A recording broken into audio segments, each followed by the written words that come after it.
Баршаңызға сәлем. Мен бүгін сіздерге өрік, лимон және апельсиннен жасалатын тосап түрін көрсететін боламын.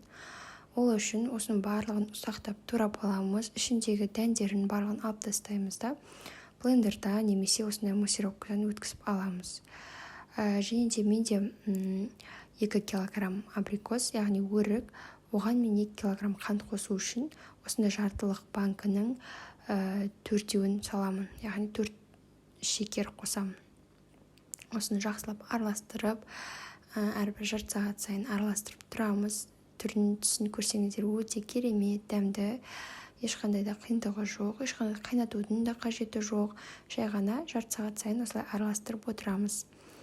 Менде ол үшін 5 лимон және 3 мандарин кетті. Осыны араластырғаннан кейін мен баклажкаларға барлығын құйып алдым. Және де барлығын морозильникке салып қойдым. Осылай бар болғаны осы, ешқандай қиындықсыз, уақытыңызды да көп алмайды. Ас болсын.